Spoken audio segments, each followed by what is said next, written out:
Develop project charter. Develop project charter is the first process in the initiating process group and in the 49 processes we have in the PMP 6th edition for PMP examination.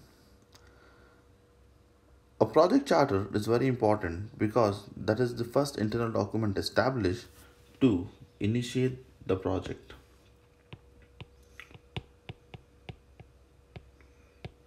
Let's try to understand how a project charter is created. Consider you have two groups of people. One is the buyer and one is the seller. A buyer is an organization or a person who needs a service, and the seller is an organization who is ready to give a service. So, a buyer creates a request for proposal and he sends out an ad. In response to that, a seller prepares a response to the RFP and he submits it. The RFP would talk about the business need of the buyer. Based on his business need, a business case is prepared by the seller's organizations internally. Now, before the business is handed over to the seller, there is some criteria which the buyer expects the seller to meet. Now, once this criteria is met, a buyer is selected. So, a contract is established and signed. This marks the start of the project. Now, once the project is ready to get started, what happens? What happens? So, who's going to get this project started off? Is it a project manager or is it somebody else? It is the sponsor who starts the process to get the project ready so that internally he can find some good people and get the project executed. The sponsor could be your client partner in your organization, or it could be an account manager, or it could be a senior executive who gets business to your organization. Now, what does a sponsor do? First thing the sponsor does, he calls for a meeting. In this meeting, he is going to call some subject matter experts. What does he do in this meeting? In this meeting, all these people come together and they try to gather some data. How are these meetings conducted? Is it easy to manage such meetings? For that, the sponsor should have some interpersonal skills and team skills. Let's try to understand what happens during these meetings. Let's get started off with gathering data. Now, why should he gather data and from where is he gathering the data? What are these people going to gather data? Let's say your account manager is ready to make a project charter. So what data does he need? To gather this data, they will need some information which comes from the initial agreement.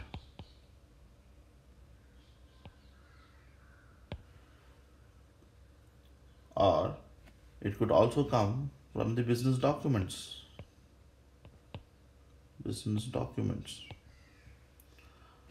Or it could come from business documents like business case and benefits management plan.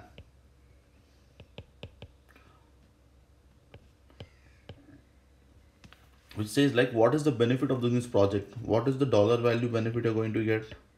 What is the reputation? Are you going to enter a new industry, a new domain? So all this is discussed in the benefits management plan. The business case says how this project is going to benefit you. What are you going to align? Or which strategy of the organization are you going to go ahead with?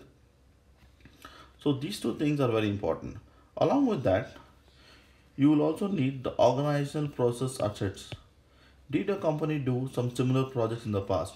What is the historic records you have? What are the old lessons learned you have? What are the templates which you can reuse? What policy and procedures will you follow?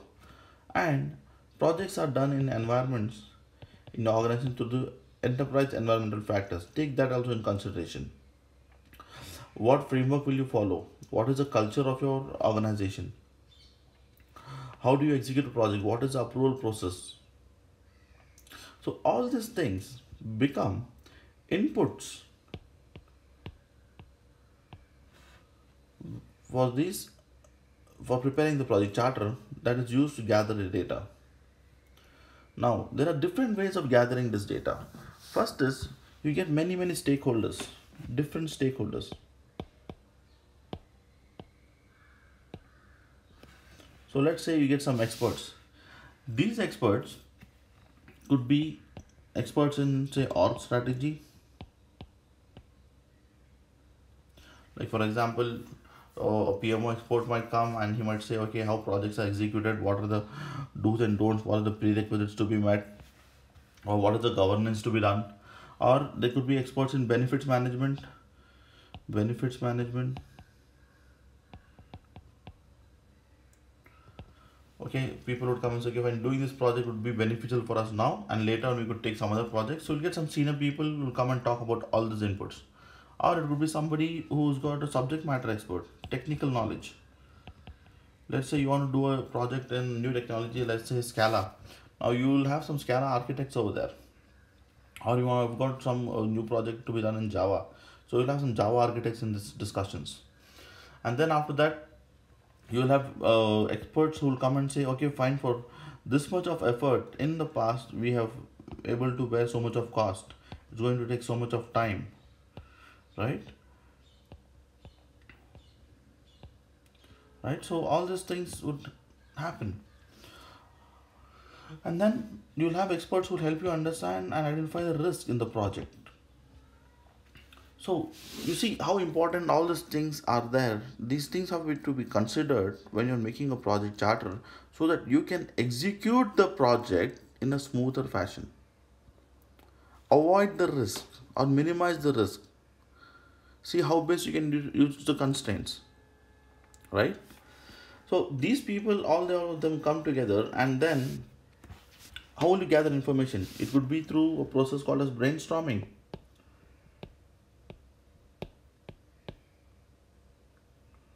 Wherein a lot of ideas are generated. And then you kind of select some ideas and prioritize some ideas on how you're going to execute it. Or it could be a focus group meeting. A focus group meeting is one in which you have got subject matter experts. I told you, subject matter experts who will come and talk to you just about the cost effort or about the duration, or about the risk, or about the technologies. Or you could do some interviews. You do interviews to gather the data, wherein you can get some high level requirements or high level assumptions, constraints, approvals. So interviews could help you with all those things, right? So all these are the different ways wherein you go and gather data.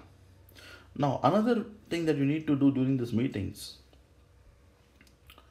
is that conducting these meetings is not easy. So you should be having good conflict management skills.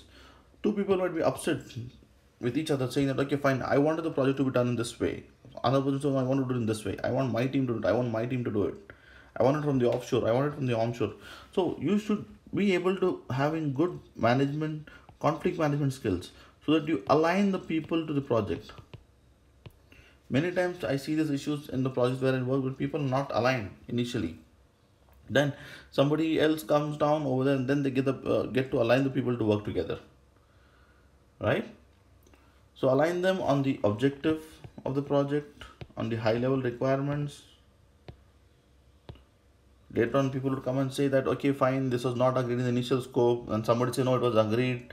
So internally we are differing on the scope. And then what will you go and tell to the customer, right? So that's important. Another important skill is facilitations, right? You should have good facilitation skills for these meetings to help people decide or go no go decision, what has to be done. Okay, so the sponsor needs to have the skills also to ensure that something comes out of this, and then decide who's the PM. That is also done with the facilitation skills, right? Finally, meetings are not just a group of people come together talking about something going out. You should be able to manage the meetings properly. Manage the meetings. That is, follow through to our action items, right? And then send out the notes. And then after that, ensure that there are follow-up meetings so that you get a result and progress, right? That's important. Now, with all these skills, with all these things happening, conflict management, interpersonal skills, facilitation skills, expert judgment, gathering data, using the input from the business documents, the business case, your organized process assets, enterprise environment factors, agreements, all these things, you would prepare a project charter that would tell why is this project being done, what is the purpose of this project, what are you going to deliver, the scope, high level, who will be the POC, the PM, the sponsor, client POCs, when will you deliver it, milestones, what are the high level risks, what are the high level assumptions, and then after that your entry and exit criteria, who's the authority on this project, the sponsor, right? So all these things come down in your project charter. Always remember, along with the preparing project charter, the one more output is preparing of the assumption log. Initially, in the project initiating process group, in the initiating phase, you get high level assumptions. But as and when you start working, you get to know more details, and then you'll get more detailed and specific assumptions.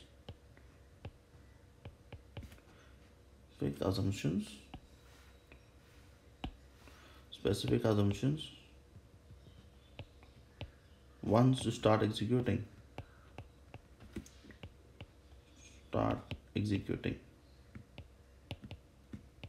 So this becomes a living document that is updated throughout the project. The project. And that's how you start making a project charter.